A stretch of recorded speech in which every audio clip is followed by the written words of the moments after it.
ಅದಕ್ಕೆ ನಾವು ಯೋಗ ಹೆಚ್ಚು ಮಾಡ್ತಾ ಮಾಡ್ತಾ ಹೋಗ್ಬೇಕು. ಇದು ಶಿವಯೋಗ.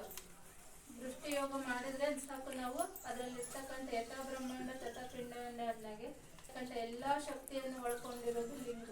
ಅದನ್ನ ನಾವು ಯೋಗ ಮಾಡ್ತಾ ಮಾಡ್ತಾ ನಮ್ಮನ್ನ ನಾವು ಅರ್ಥ ಮಾಡ್ಕೊಂಡ್ರೆ, ಈ ಪಿಂಡಾಂಡವನ್ನ ಅರ್ಥ ಮಾಡ್ಕೊಂಡ್ರೆ, ಬಸವಣ್ಣವರು ಬ್ರಹ್ಮಾಂಡವನ್ನ ಅರ್ಥ ಮಾಡ್ಕೊಳಕ್ ಹೋಗ್ಲಿಲ್ಲ, ತಮ್ಮ ಪಿಂಡಾಂಡವನ್ನ ಅಧ್ಯಯನ ಮಾಡ್ಕೊಂಡ್ರು.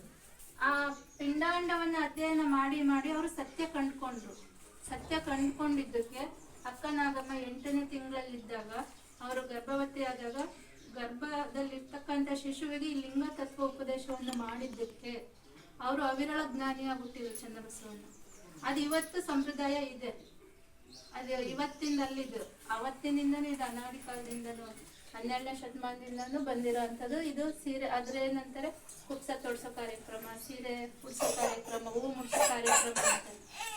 ಅದು ಯಾವ ರೀತಿ ಅಂದ್ರೆ, ಅರ್ಥ ಏನಂದ್ರೆ, ಹೂ ಮುಡ್ಸೋ ಕಾರ್ಯಕ್ರಮ ಅಂದ್ರೆ ಈ ಹೂವಿನಂತ ಲಿಂಗ ತತ್ವ ಉಪದೇಶವನ್ನ ಕೇಳಿದಂತ ಗರ್ಭದಲ್ಲಿರ್ತಕ್ಕಂಥ ಮಗುವಿನ ಮುಖ ಹೂವಿನ ಹಾಗೆ ಹರಳಲಿ ಅನ್ನೋ ಸಾಂಕೇತಿಕವಾಗಿ ಹೂ ಮುಡ್ಸೋ ಕಾರ್ಯಕ್ರಮ ಅಂತ, ಕುಪ್ಸ ತೊಡ್ಸೋ ಕಾರ್ಯಕ್ರಮ ಅಂತಾರೆ.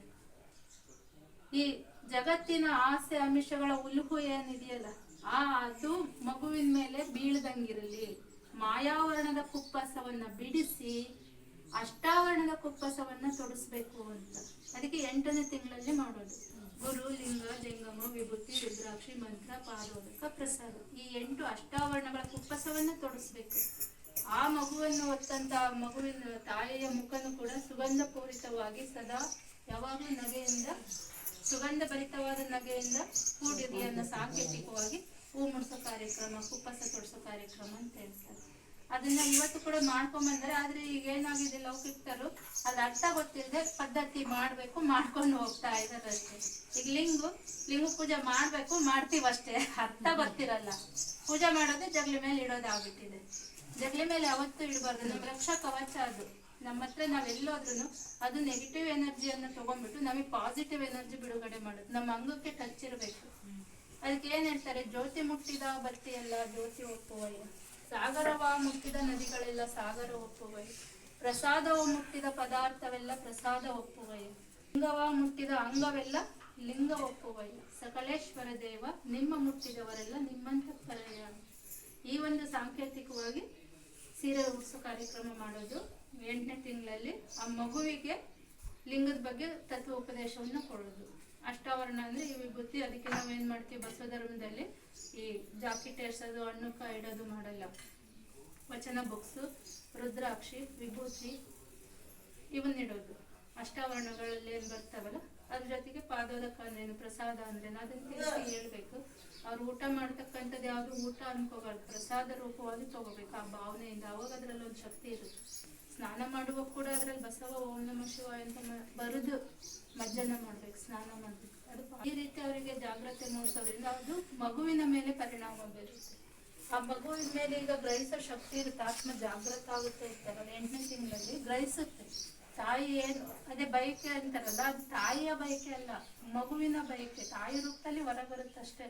ಆ ಮಗು ಕೇಳುತ್ತಾ ಆ ಟೈಮಲ್ಲಿ. ಅದಕ್ಕೆ 8ನೇ ತಿಂಗಳಲ್ಲಿ ಕೊಡುವಂಥದ್ದು.